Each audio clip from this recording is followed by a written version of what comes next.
Alrighty, guys, welcome yet again to another episode of the Online Prosperity Show. And as you know, this is the number one place to learn how to turn your expertise into impact, income, and influence. I'm your host, Prosper Taruvinga. And if you've maybe ever felt stuck in work, maybe the work that drains you, or you've watched businesses spend millions just trying to transform, but I don't know, somehow they end up worse off, then today's episode is going to hit close to home because I am talking to somebody who's been on the show before and I can't wait to introduce them to you. But before we do that, I wanted to make sure that you are subscribed to the show so that you do not miss out on any of these episodes that come through. And I know you're going to want to share this episode today with someone who's currently stuck in the cycle of ups and downs, transformation fails, and importantly, you also want to share it with people that want to adopt a way that actually improves performance, people, and profit.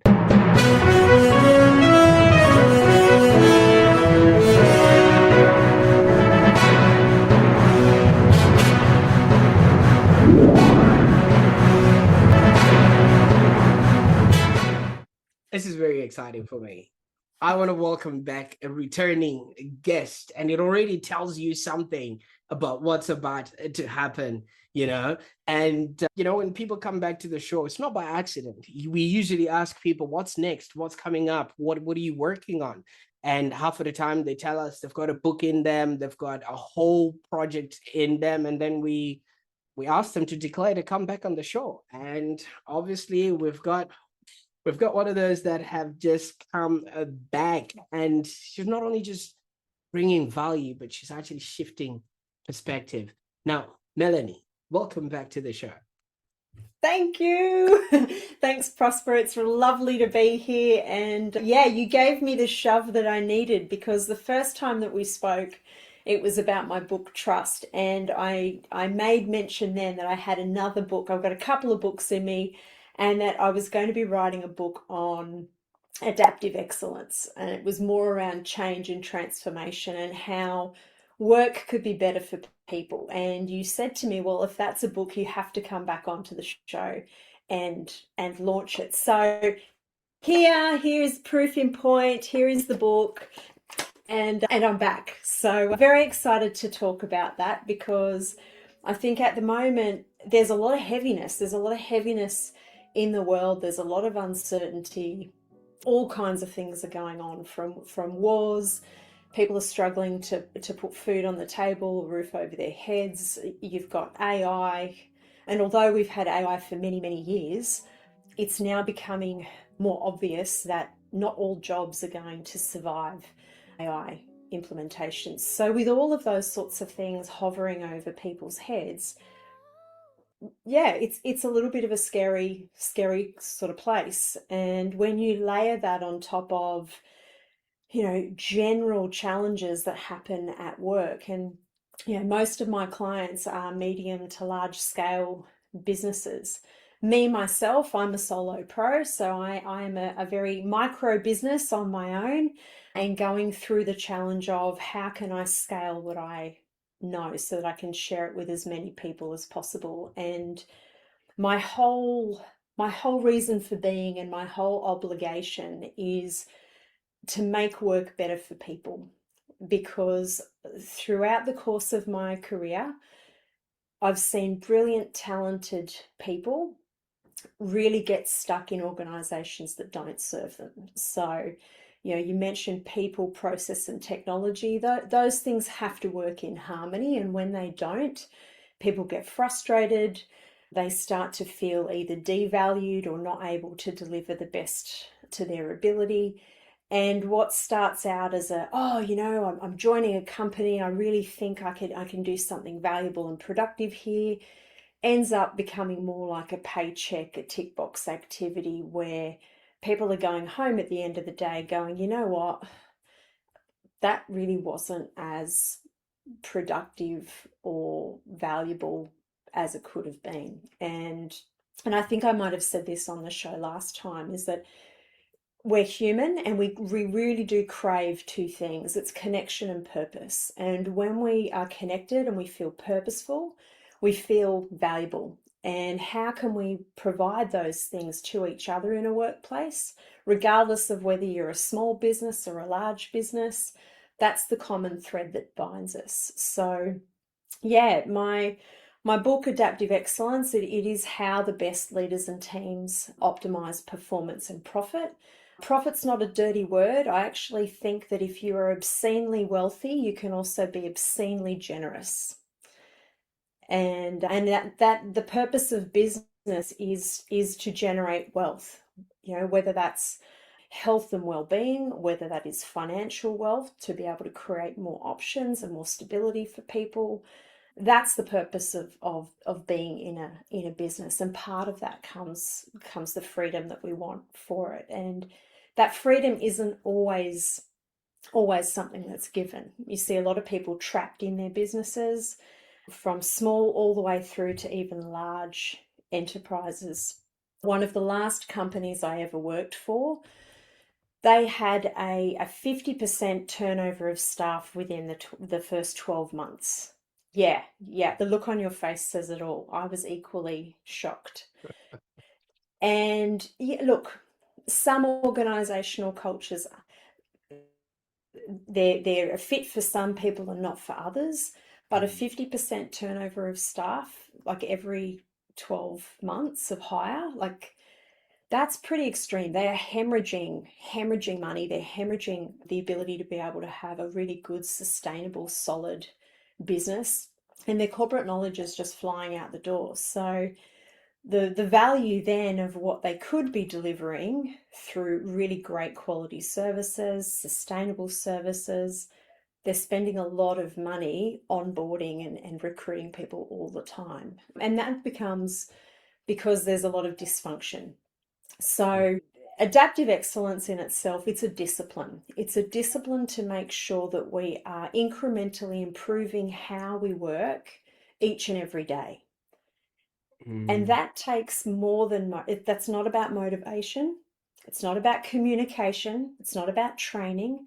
It is about making sure the system of how people work, people, process, and technology, once again, is all working in harmony. So it's one thing to say that though, and like nod and go, oh, yeah, yeah, sure, totally get it. There's like hundreds of thousands of consultants out there saying the same thing. But what people are missing is that you get either people development or you get business improvement or business engineering. Adaptive excellence is about bringing the two together. So my book is a combination of people development and business engineering, because when you put those things together, you are designing and implementing the changes with the people who are going to be responsible for implementing them and sustaining them. So one of the worst statistics, I think, or the most depressing statistics in business,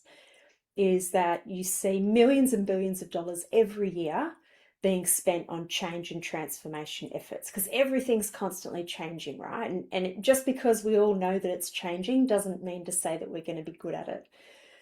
So Bain and Co did a study about a year and a half ago of about 300 global organizations. So these are large global organizations that have plenty of coin to be able to manage business as usual, as well as have side projects of, you know, research and development, business improvement programs that are kind of separate to the whole BAU thing. And what they found was that only 12% met or exceeded the expectations. So only 12% met or exceeded expectations for their return for change in their transformation efforts. That is woeful. That's like saying that, you know, you're going to go and buy if you're a man, you're going to buy a really fancy suit, but you're going to get rid of 80% of the suit and just be left with the cuffs, you know, but still pay the same price. Yeah, no. Who does that? Well, unfortunately, there are a lot of organizations doing that right now because they are not They're not blending the two together. They're not blending the people development and the business engineering. They're talking about adding change management. Change management, we need more change management. As a previous change manager, I will tell you now that that is not what you need. Change management is too little too late. You need change design and change facilitation, once again, with the people who need to implement and sustain the changes. Because if they are not involved in that design and the facilitation of how things need to change, realistically and practically, in alignment and aside, and like side by side with their business as usual tasks, it's not going to work. It won't meet or exceed expectations at all. So yeah, my book is very much about that. And the three key tenets that pull it all together are leadership at every level. So every single person in your business or your organization needs to feel a sense of connection, clarity, and ownership, and they have the capability to be able to do a good job. So that if they can see that something could be done better, they can think strategically, but also think operationally and go, you know what, we can make a few. So they need to have a sense of leadership at every level. So that's presence, influence, and impact. If every single person in your business feels that they have a sense of presence, influence, and impact, imagine how powerful your business will be and how strong it will be. But the leadership side, that's not enough, because they also have to be able to make really good decisions. I was talking to a girlfriend of mine. She's a very talented health professional, and she manages multiple hospital health service areas across a number of different areas in Western Australia. And this is not uncommon, because I've heard it from other areas as well. But she said one of the challenges for her was that a lot of her managers that were under her never really had the information around what they were spending and what their budgets were. So, but yet they were responsible for making sure that things were being managed effectively and efficiently, but they weren't actually given the right information at the right time to be able to know their numbers. I mean, in business, it's all about the numbers, right? Yeah. And not just the financial numbers, but then if you're thinking in terms of a complex hospital or health service, there's a whole stack of other numbers that come into play, like compliance and regulations and clinical safety standards that also have to be managed on top of the business of a hospital and health environment. So her and her team, like previous to her coming in, struggled with being able to make decisions because they didn't have the intel, they didn't have the facts. And then when certain numbers were presented to them, and they'd be all in, like some things would be in red, it'd be like, what's this red stuff? So it's not about whether something is red or green or black. It's a case of, what do the numbers say? Like, what's the story behind what is or isn't working? We will design our own, KPIs or metrics for success. And if we're not keeping on top of those and understanding, well, if that's what the number is, what does it mean and how can it be better? It makes it really hard for us to make decisions. Now, I know that some people might be in like a medium-sized business and they're looking to scale and get bigger. The challenge that they have is that the higher they go and the more people that they have within their business or their company, the less they tend to see of what's happening on the ground, because the information gets filtered. It's not unusual at all for me to talk to a CEO of a company that has thousands of people in it, where I will say, okay, well, where do you feel that you and your team are, like by way of level of engagement, productivity? And they'll say, oh, we're here. I'm like, great, excellent. Where do you think the majority of your teams are? And quite often the answer is, oh, well, I'm not sure. Or they'll do a culture survey and it'll be really vague. A lot of culture surveys, it's like, how people are engaged, and what tends to come back with a lot of culture surveys is The request is that people want better leadership, more training, and more communication. Mm. In what? It's For what? Like, so, you're, as an executive, you're sitting up the top going, we want information, insights of what's happening on the ground. And then they get these really vague, generic, like catch-all statements that are supposed to mean something. And they go, well, It would have been a simple Google search if we're asked a question like this. How do we respond? But Melanie, I mean, obviously, this is quite comprehensive, and thank you so much for leading us to this. Now, there's obviously you mentioned a few stats, 50%.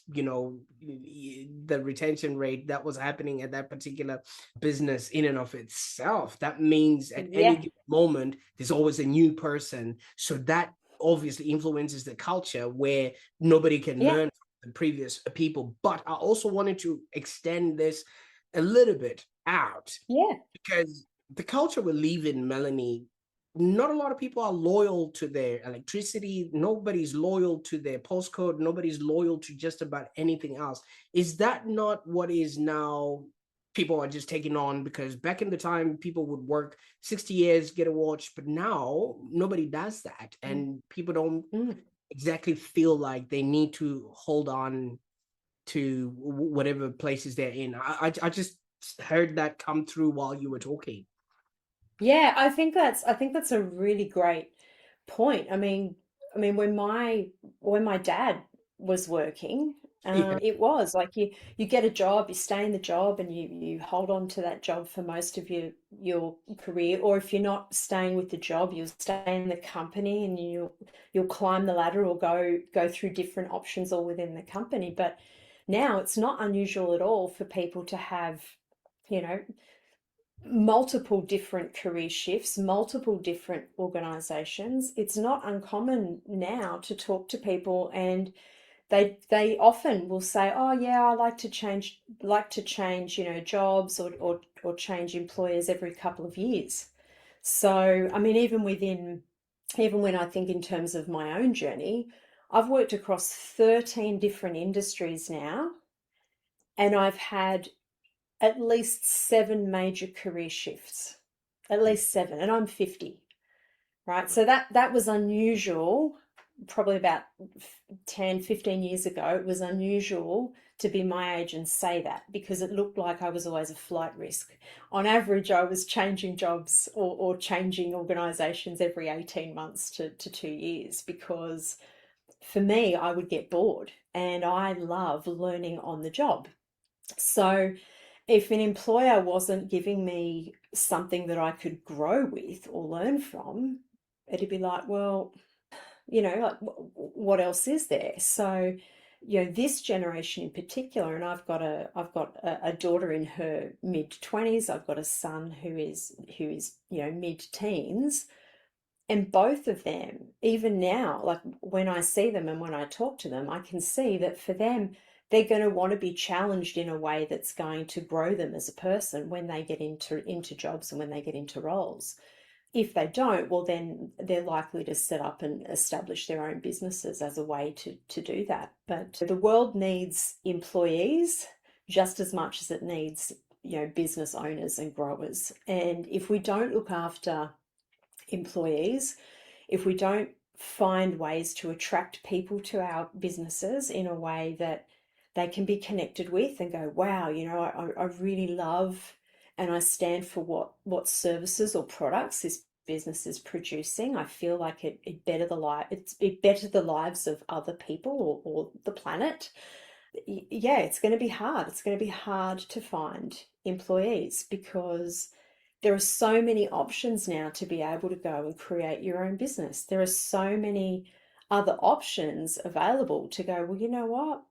I don't like this company. I'll go to another one. And it's much more acceptable to shift gears and shift careers. So yeah, this notion that people are going to, come into your business and treat it like their own, I find that really quite a hard one to swallow, because unless it actually is your own business, you can be connected to it, but you're never really going to treat it like your own, because your first priority, and you talked about needs before, your first priority is we think about me before we think about we, right?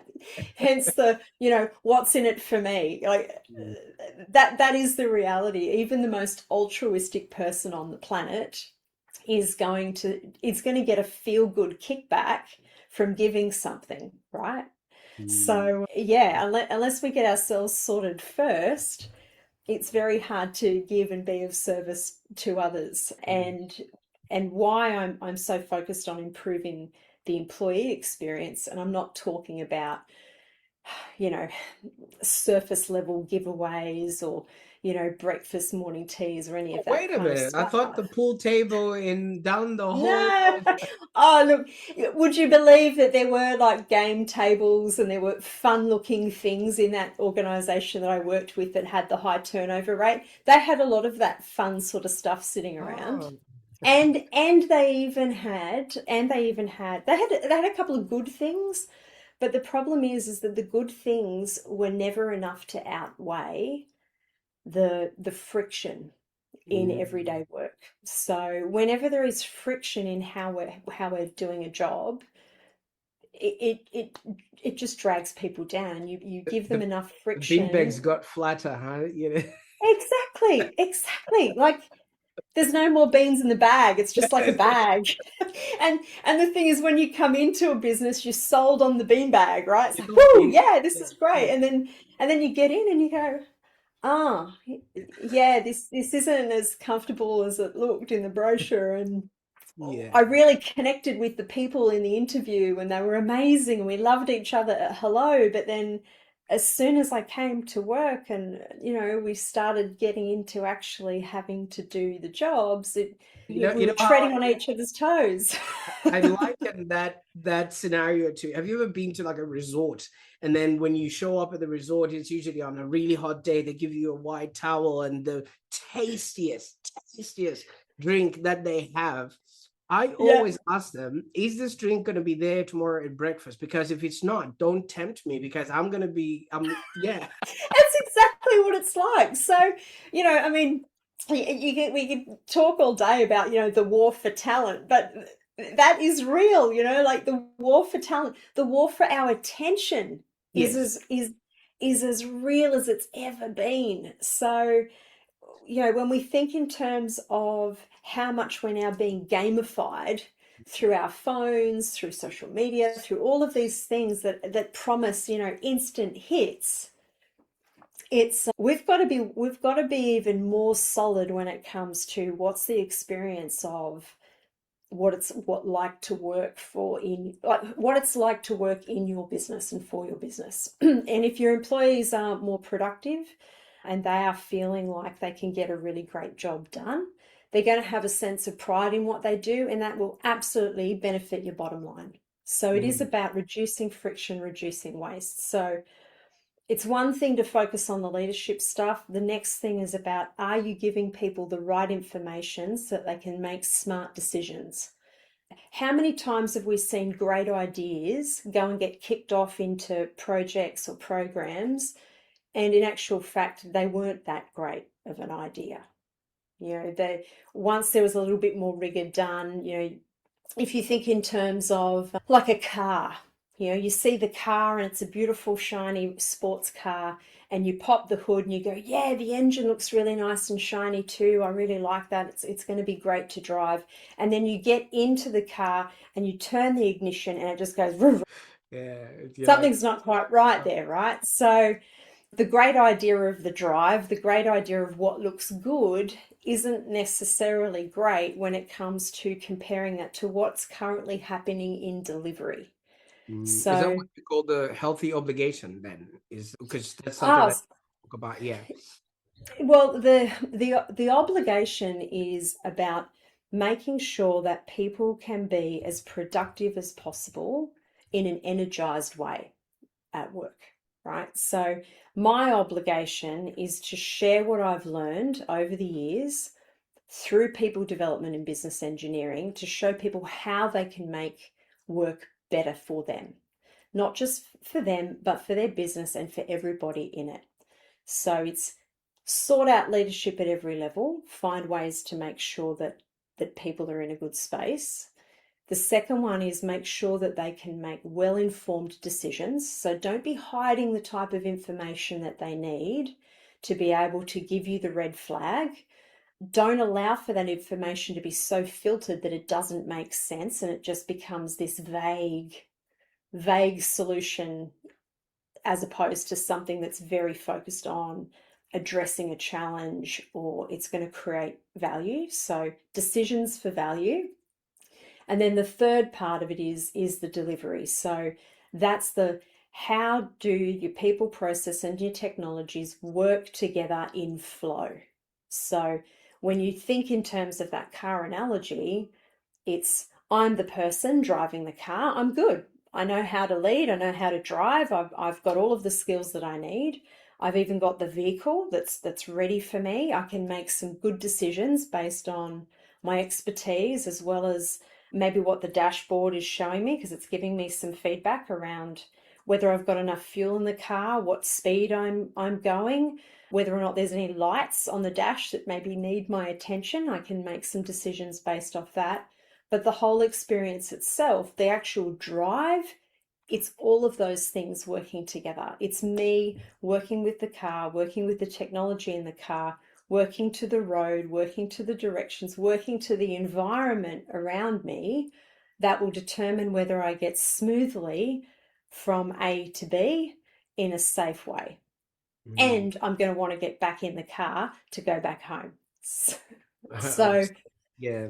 yeah, so that's really what that is. And the book in itself takes that lens of how do we think in terms of a systems view? How do we think in terms of an end-to-end journey, particularly for our high value, high impact services and products? Mm. So if you were, like, let's say, what might be one of the services that you might provide as a technology company, right? It could be we want to sell X amount of software to X amount of people. You go, right, okay. It's not just about the software though. It's about their entire experience from making a decision to buy the software based on the problem that they have and their understanding that the problem that they have, your solution can help them with. So it's problem first. Then it's a case of, right, you understand what the problem is. We think you've got the solution for us.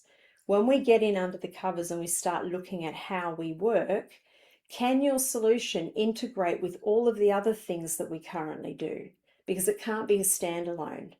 So does it integrate with other software? Does it talk to some of our databases? Are there things that are off the system? Are there things that are on the system that we have to think about in order to be able to use your solution to the best of its ability so So that it like will work as so, it's so like intended?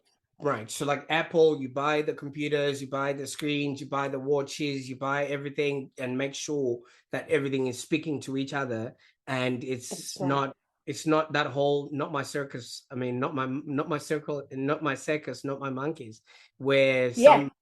some businesses just say you just use whatever it is that you paid for and the rest you pay extra to unlock. Now, would this have been Yeah.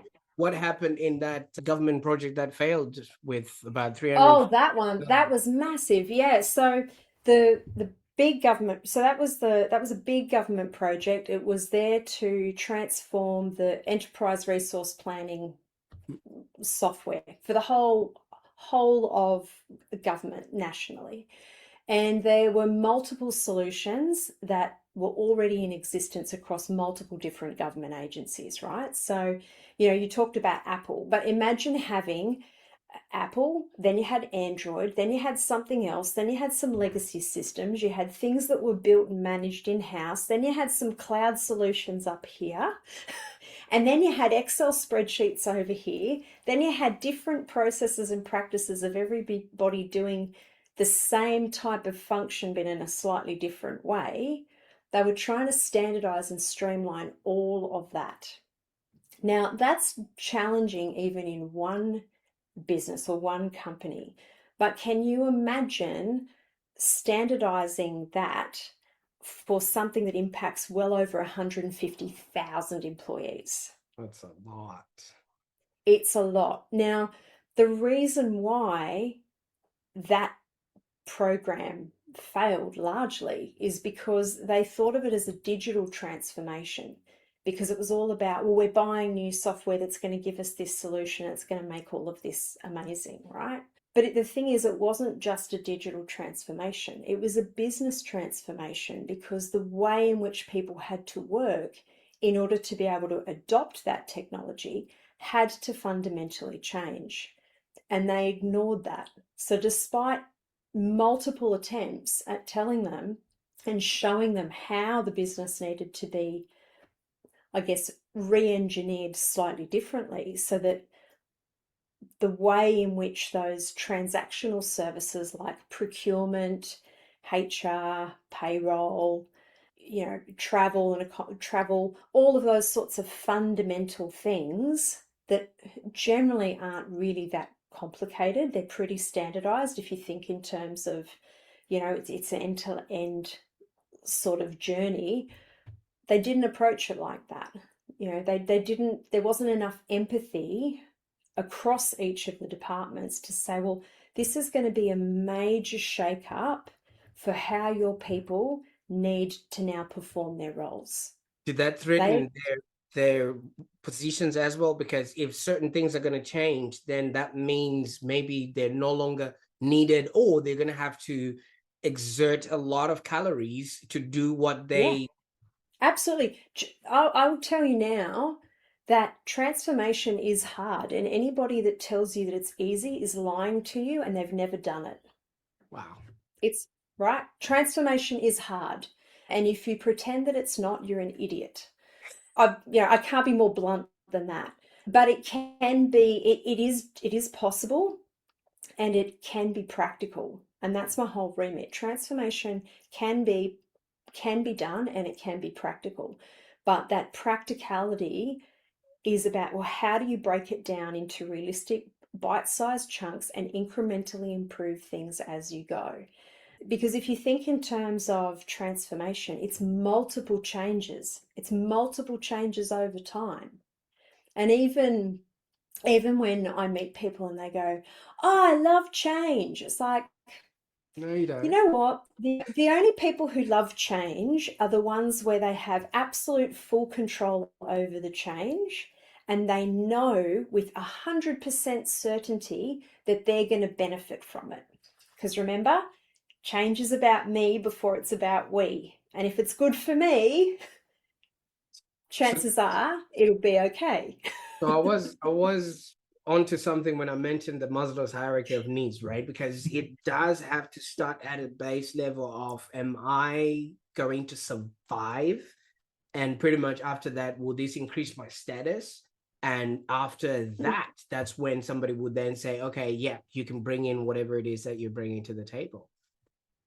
Yeah, and there's plenty of research out there. In fact, there was a really good study shared by Oxford Review over in the UK, where they shared a study where internal subject matter experts would actually derail the external providers or the external efforts to change and transform the organization, because they felt that they were under threat, or that their own value and expertise wasn't being acknowledged or used in the way that it needed to. So one of the key factors is that when we're all striving for efficiencies and greater productivity, if we're going to be more productive, or if something's going to be more effective here, well, what are we going to do with our time over here?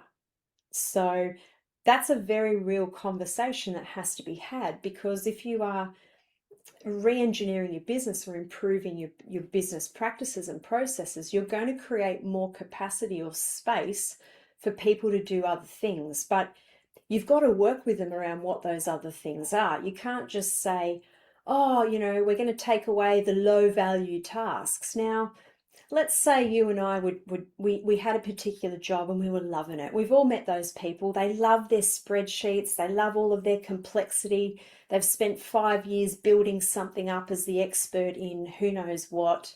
Everybody comes to them as the guru. And all of a sudden, the boss comes along and says, we're now going to implement this, and it's going to take away all of those low value tasks that you do, and you're going to be able to do high value tasks somewhere else. Now, you're sitting there as Jenny, who's like, really been loving the job for all of this time, even though there's been a few things that could be better. And you go, well, that's 80% of my job. What am I now going to do for 80% of the rest of my time? Straight away, Jenny's not going to be going, yeah, that's amazing. That's going to be for the good of the business and the good of people. She's going to be saying, hang on, you're gonna streamline 80% of my job like it doesn't matter. I've spent, all of my time in this company crafting it to get this just right. And you're now asking me to let go of that and just trust that this solution is going to work. Jenny also knows that, for the most part, a lot of those transformation efforts don't really work. So the stats aren't good. And if she lets go of this thing to something else that's yet to be trusted or yet to be really experienced, she runs the risk of not only losing the quality of what she's done now, but then having to redo a whole stack of stuff later on and it being even worse. So when we talk about change, and definitely when we talk about transformation efforts where we're going to be making people more productive, we've got to have a really honest conversation with them to say, well, what are some of the pain points in what you do each day?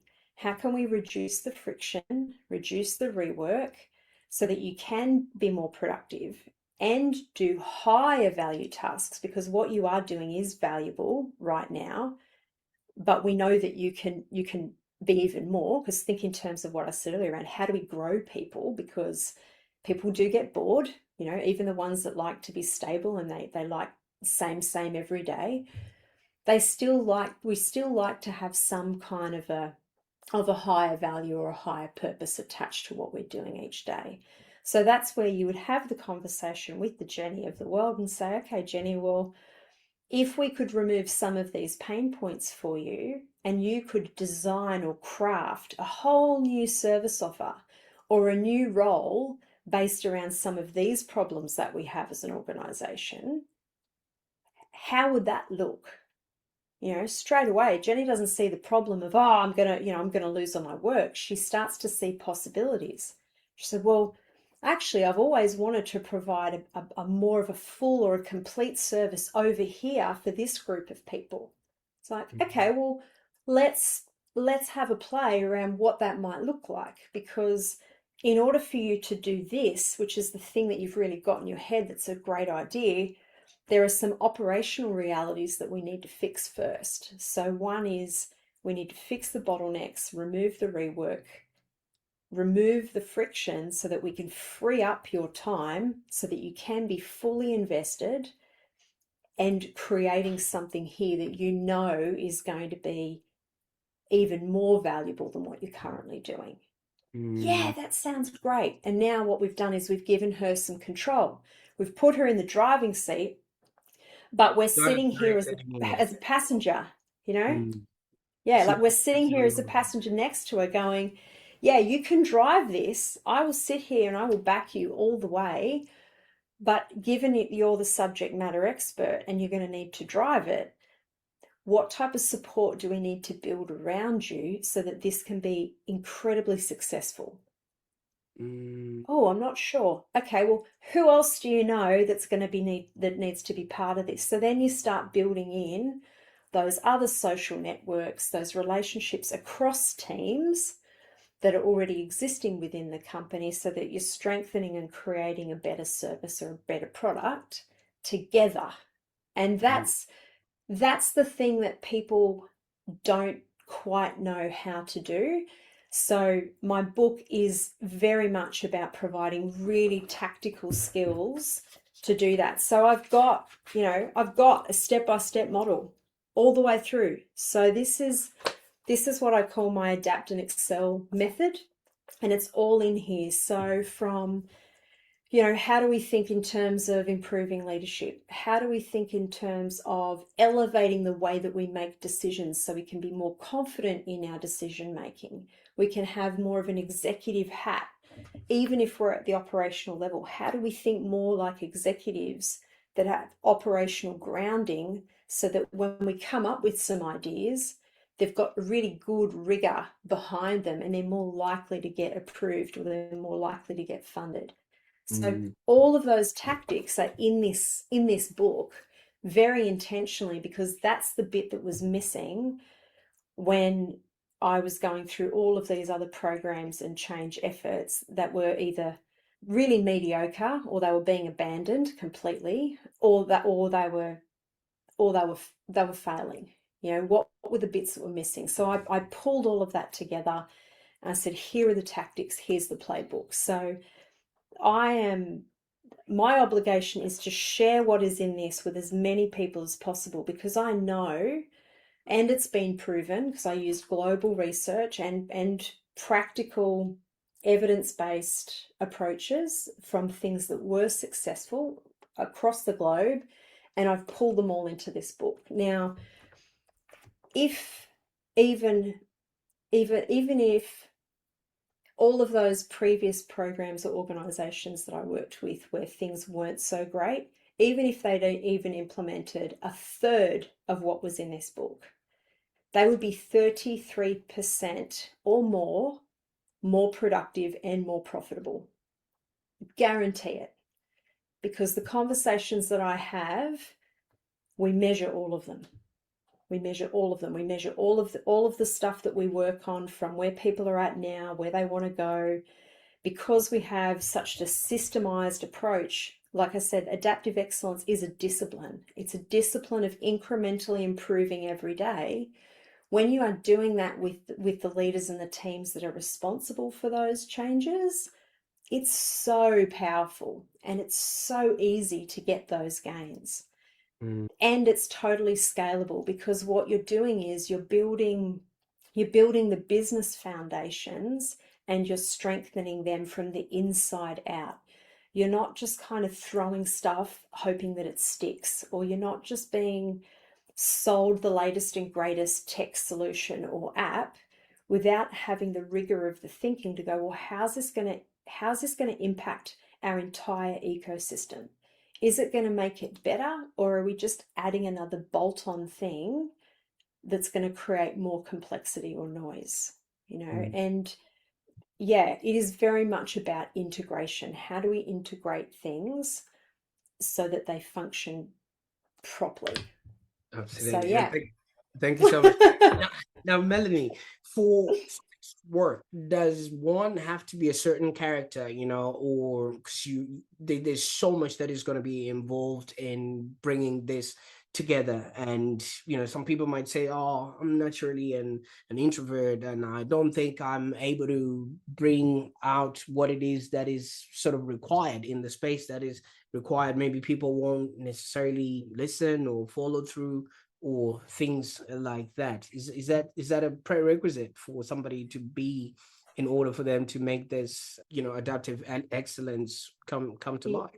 I really, really love that question. It's a very, very important one, because one of the pushbacks that I have, and there's a pushback in everything that we offer, right? Some people will be like, yeah, I love you, hello, this is awesome, let's get this done, woohoo! And then there'll be some that are sitting on the fence, and then there'll be some that go, no, it's not for me. I'm not X. But the thing is, it's for everyone. If you have a desire to make something better, it doesn't have to be like earth-shatteringly groundbreaking, world record making awesome. But if you just want to make something even marginally better, this book is for you. You can apply it in every aspect of your life. It's all about context, right? Everything's about context. And as far as being a particular type of person, you've got to do it that's in your own way that fits for you. It might actually surprise a lot of people that I'm an introvert. I come across really strong, really energetic, really extroverted. I'm an introvert. I recharge on my own. One of my perfect holidays, outside of the family, would be me on an island of one. And yeah, it's the only prerequisite is that you have to be prepared to also do the work to make something better. So it's one thing to say, yeah, I want to make something better, but you've also got to be prepared to do the work, because it can't happen on its own. Another analogy that I would use is you can surround yourself with a whole stack of people who might have all of the qualities and the traits that you think will make you successful. And you can get all of them in your team, and you can go, yep, awesome, I've got the best possible team. But if you're not prepared to change, it's not going to work. I liken it to hiring a personal trainer, right? Personal trainer, absolute rock star in their field. They can be the world's best expert on transforming your body and making it the best it's ever been.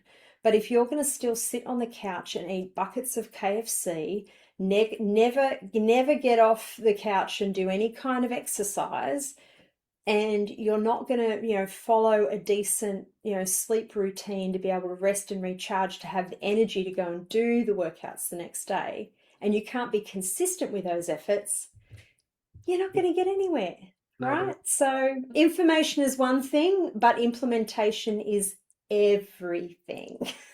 Absolutely. And speaking of information, you've given us a lot today, Melanie. Now, where can people go to grab the book? I mean, we're still holding on to the previous one. Now we can't keep up with you, this, man. this is the one now. This is the one. So look, whether you want a copy of my previous one or the new one, which is what we've definitely focused on today, and I've probably made it feel like it's a lot harder, it's a lot bigger than it needs to be. But I promise you, I am all about, and I'm looking through this now, I'm all about keeping things simple with models. So if I flicked through, you can see that there's a number of like pictures, there's some there's graphs, there's even a way that you can do a journey model, like to really think about step by step how you can incrementally improve. It is the playbook, it's there for a reason. You can go to my website, melaniemarshall.a. That's the best place to go. I am revamping that site as we speak. If you want to get a copy of the book, I am going to give you a digital copy. So if anybody wants a digital copy of this book or of Trust, all they need to do is send me an email. They can send that via the contact sheet on my website, or send me a direct email, and I will gift them a PDF copy of either Trust or Adaptive Excellence. So like I said, information is amazing and it will help you. You have to implement it though. And if you do need some help for implementation, well, then there's also a link on my website to book a conversation with me. Book a conversation and I can see whether or not I'm the right partner for you. But yeah, that's the best place. That's the best place to get it. But yeah, happy to give the book away. You just have to want it. Absolutely. And thank you so much. I'll make sure that all those links are in the show notes below so that people can actually go onto your website and grab themselves a copy of the books. Now, Melanie, I'm actually dreading right now to ask you this question, because the last time I asked you this question, you went on a journey. 11 months later, you come back with a whole new way of thinking, and now we have to regroup and figure it out. What's next? What should we expect now? Well, I've got to say that I'm driven by solving problems, right? So, and I like solving complex problems. So it depends on what comes up for my clients over this next 12 months. So I tend to write in response to what I know that people need and what they're craving.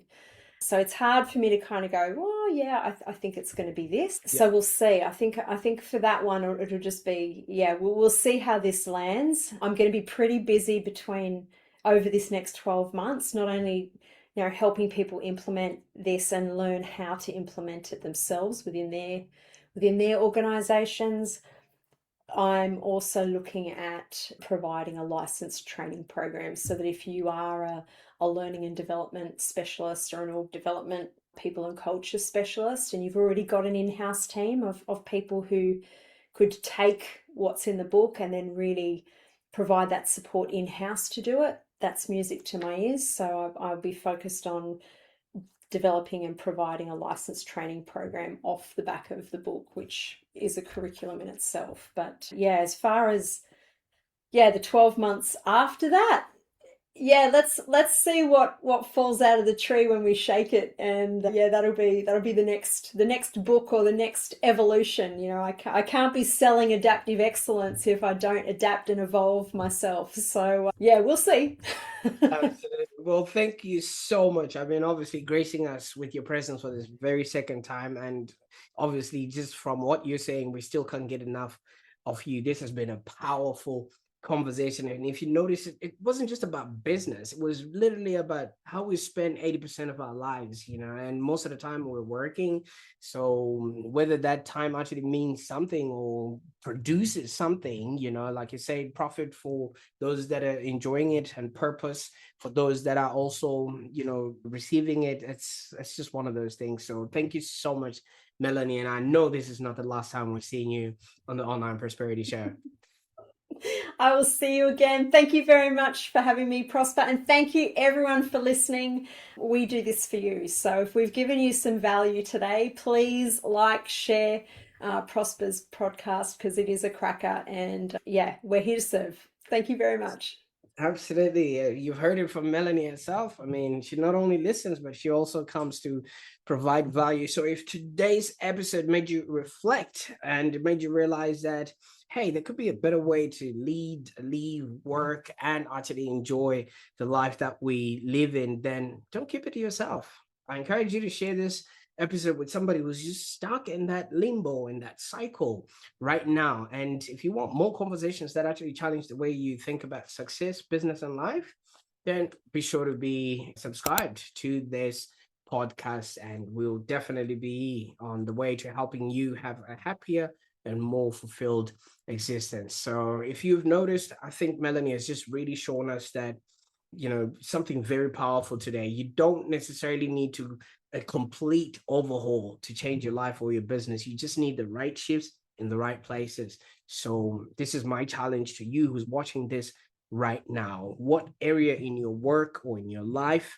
right now needs to just make that little switch, that little adapt, to adapt a little bit? And maybe you've been avoiding this, so let this be the sign. Grab that book and let us know in the comments what you're going to be changing.